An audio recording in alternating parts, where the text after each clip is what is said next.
Vous ne pourrez pas dire, Marine Le Pen, qu'on les nous a pas relations laissé vous personnelles que j'ai avec mon père. Lui-même a Sauf pris si le temps. peut-être vous me parlez vous-même des relations lui-même a pris le temps de s'exprimer. Invitée dans l'émission Les Grandes Gueules sur RMC, la candidate à la présidentielle Marine Le Pen analyse son propre programme électoral avec les chroniqueurs. Il ne faut insulter personne, il ne faut humilier personne. Le Pen explique que généralement les Français trouvent un travail fixe à l'âge de 27 ans et ça sera légitime qu'un ouvrier qui travaille durement pendant des décennies de prendre sa retraite à 60 ans. Oui. D'accord, vous avez commencé à quel âge à travailler? J'ai créé ma première entreprise, j'avais 18 ans. Mais je suis monsieur désolé, Consigny, je sais que ça n'est pas votre Monsieur cas. Consigny. Et donc j'ai travaillé toujours à côté de mes études. Mais soyez pas paranoïaque, Non, je suis pas paranoïaque, c'est pas une agression que je vous dis. David Cormand, député européen d'Europe Écologie Les Verts, et Marine Le Pen se sont écharpés sur la question de la violence des militants de Notre-Dame-des-Landes. J'ai été assez choqué. Il y avait des anarchistes, affirme Marine Le Pen avant d'évoquer les violences à Paris dans le cadre des manifestations des Gilets jaunes. Pardon madame, la violence elle est du côté de vos amis, rétorque David Cormand. La violence elle est du côté de vos amis. Donc je vois ce qui s'est passé à Christchurch, c'est avec des armes, avec des vraies armes qui s'est passé.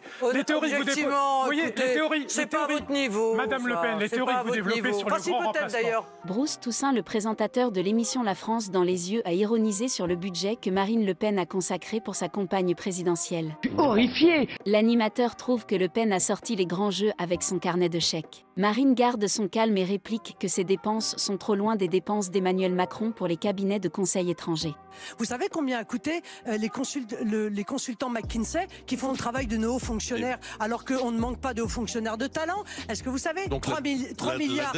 Marine et Jean-Luc Mélenchon se disputent sur le plateau de l'émission. Elle lui reproche d'avoir contribué à faire croire aux Français que l'intégralité des hommes politiques était malhonnête. Il souffre beaucoup, monsieur Mélenchon notamment, des critiques qui sont faites aux politiques. Et pourtant, qu'est-ce que vous les méritez, Parce que qui a contribué à faire croire aux Français que l'intégralité des hommes politiques était malhonnête? Décidément, les deux candidats à la présidentielle entament un clash depuis des décennies. Je le trouve très agressif depuis qu'il est entré en campagne. Soit dans un plateau en 2002 ou dans un autre en 2017, une simple question peut envenimer la flamme entre les deux.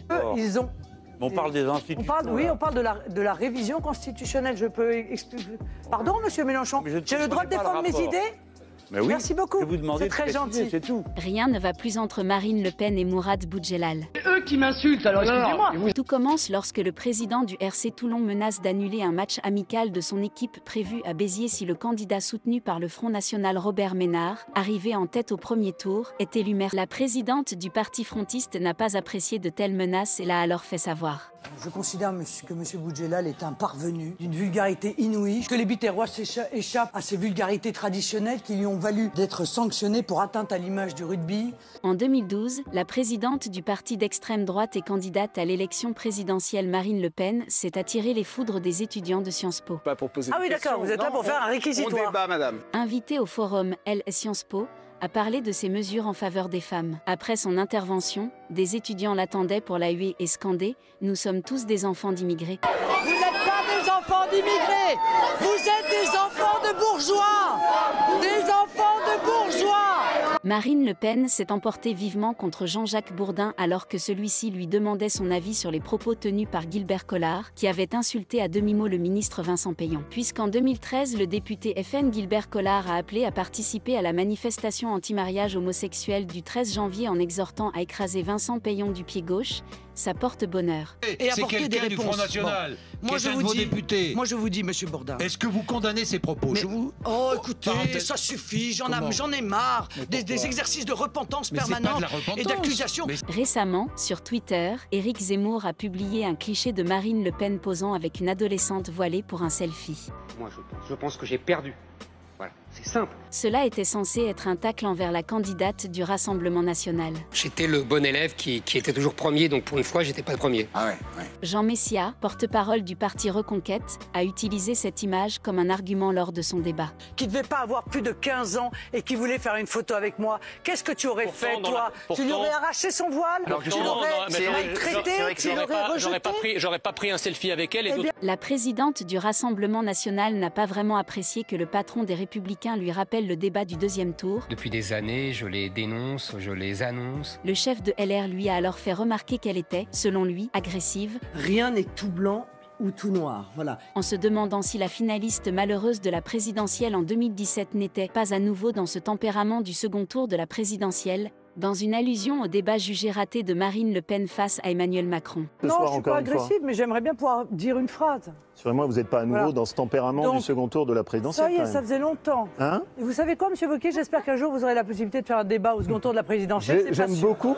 Entre Le Pen et Wauquiez, le débat a chauffé encore une fois. Les deux chefs de parti faisaient partie des invités à l'émission politique sur CNews. Ils se sont un peu accrochés cette fois-ci sur la question de l'immigration. Parce qu'en réalité, quand il dit qu'il faut maîtriser les frontières nationales, il oublie de dire... Ce que vous dites est une stupidité, c'est pour ça que avant même de le dire, c'est pas facile quand même. J'ai même pas exprimé une idée que vous trouvez ça stupide. Mourad Boudjelal contenu son échange tendu avec la présidente du Front National à l'époque de l'interview. Ces gens-là sont des provocateurs. Le président du RC Toulan parle des lettres anonymes qu'il reçoit régulièrement chez lui, des lettres d'insultes racistes à son égard, surtout après ses déclarations sur Le Pen. Boudjelal ne mâche pas ses mots et accuse ces anonymes d'être des partisans FN. Alors, Marine Le Pen, vous répondez. Écoutez, non, je ne vais pas répondre à ça. C'est un gloubi-boulga infâme qui mélange tous les concepts, qui m'accuse de choses que je bien sûr. je ne me suis jamais, évidemment, rendu coupable. En voyant la présence de la présentatrice vedette du JT de 20h de France 2, les observateurs avertis ont pressenti cette terrible confrontation. Dès le premier instant de leur débat, Anne-Sophie Lapix lâche une flèche empoisonnée. En effet, la journaliste évoque cette dette de 8 millions d'euros, une grosse somme que la RN doit à la Russie. Marine Le Pen n'a pas du tout apprécié le sous-entendu. Votre question est un peu infamante pour nous, parce que vous mettez en cause notre indépendance. Pourquoi forcément? Parce que quand on met en cause l'indépendance d'un dirigeant politique patriote comme je le suis, je trouve ça infamant. Emmanuel Macron se souviendra de cet échange avec Marine Le Pen. Interrogé sur les questions de défense et de politique internationale, le candidat de La République En Marche a été mouché par la candidate au terme d'une longue intervention assez déconstruite, la tensée Marine Le Pen sous les rires des 4 autres candidats. 7 minutes, je suis incapable de résumer votre pensée, vous n'avez rien dit. Et j'ai encore parlé, Madame Le Pen. C'est le vide absolu sidéral. Charles Consigny, l'ex-chroniqueur dont n'est pas couché et soutien de Valérie Pécresse, a listé les nombreux changements d'avis de Marine Le Pen au cours de ces 10 dernières années sur les sujets écologiques, économiques et religieux, avant de reprocher à son interlocutrice d'avoir fait des éloges d'Alain Soral à une époque où sa réputation laissait déjà à désirer. Partie des enfants gâtés de la politique. Ah, c'est moi l'enfant gâté. Attendez, Madame Le Pen, c'est moi l'enfant gâté de la politique. Oui. Moi, j'ai un père qui m'a offert un parti sur un plateau. Le clash entre Mourad Boudjelal et Marine Le Pen n'en finit pas. Cette fois-ci sur un sujet plus sensible, l'immigration et la pauvreté dans les cités. La présidente du Front National explique que les propos de Boudjelal sont complètement faux. Ce dernier déclare qu'une partie des immigrés sont délinquants à cause de la pauvreté. Que sous prétexte que les gens sont pauvres, c'est pour ça qu'ils sont délinquants. C'est faux. Donc c'est pas un problème de pauvreté, c'est un problème de race, Marine Le Pen. Excusez-moi, mais vous êtes irrécupérable. Marine Le Pen toujours en colère face à Bourdin. L'animateur accuse la présidente d'approuver les propos de son député Gilbert Collard. Monsieur Gilbert Collard est assez libre et assez grand pour assumer ses propos. Voilà. Et moi, je ne suis pas là pour condamner les uns les autres. Je ne suis pas directrice d'école. Vous êtes présidente du... La candidate à la présidentielle Marine Le Pen ne s'entend toujours pas avec les journalistes. Le Pen trouve que chez certains journalistes, il y a un parti pris et toutes leurs questions sont orientées avec leur idéologie. Oui, on s'est arrêté 2 minutes là. Je vous ai posé des questions précises auxquelles vous avez été incapable de me répondre. Pour une raison très simple, c'est qu'en réalité, sous il y a des espèces d'éléments de langage. Quand je vais dans les médias, il y a des éléments de langage. Sur le plateau de Salut les Terriens, Marine Le Pen donne son avis sur les présidents sortant avec Ardisson. Le Pen les accuse de toujours ouvrir leur gueule une fois que leur quinquennat est terminé, alors que durant 5 années, ils ne foutaient rien. Mais ces types-là, ils ont toujours le courage quand ils partent. Quand ils sont en poste, ils ne font rien. Et quand ils partent, on a l'impression qu'ils ont un éclair de lucidité. Alors ça veut dire quoi? Ça veut dire qu'en réalité, ils sont insincères.